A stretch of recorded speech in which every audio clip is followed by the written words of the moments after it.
Hi friends, ನಿಮಗೆಲ್ಲರಿಗೂ ಗೊತ್ತಿರೋ ಹಾಗೆ ತನ್ವಿ ಕಲರ್ಸ್ ಕನ್ನಡದಲ್ಲಿ ಭಾಗ್ಯಲಕ್ಷ್ಮಿ ಧಾರಾವಾಹಿಯಲ್ಲಿ ಬರ್ತಿದ್ಲು.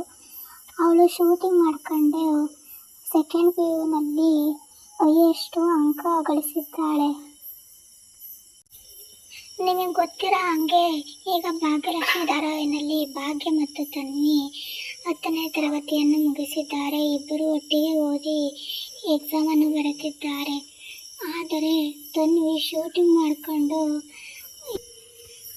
ಸೆಕೆಂಡ್ PUನಲ್ಲಿ ತನ್ವಿರವರು 543 ಅಂಕಗಳನ್ನು ಗಳಿಸಿದ್ದಾರೆ. ತನ್ವಿರವರು ಧಾರಾವಾಹಿನಲ್ಲಿ ಜಾಸ್ತಿ ಹೆಚ್ಚು ಓದುವುದಿಲ್ಲ, ಆದರೆ ನಿಜ ಜೀವನದಲ್ಲಿ ಹೆಚ್ಚು ಓದಿ ಶೂಟಿಂಗ್ ತೆಗೆದು ಕೂಡ ಜಾಸ್ತಿ ಅಂಕಗಳನ್ನು ಗಳಿಸಿದ್ದಾರೆ. ನೀವು ಈ ಚಾನಲ್ಗೆ ಹೊಸಬ್ರಾಗಿದ್ದರೆ ಸಬ್ಸ್ಕ್ರೈಬ್ ಮಾಡ್ಕೊಳ್ಳಿ ಹಾಗೂ ಲೈಕ್ ಮಾಡಿ. ಧನ್ಯವಾದಗಳು.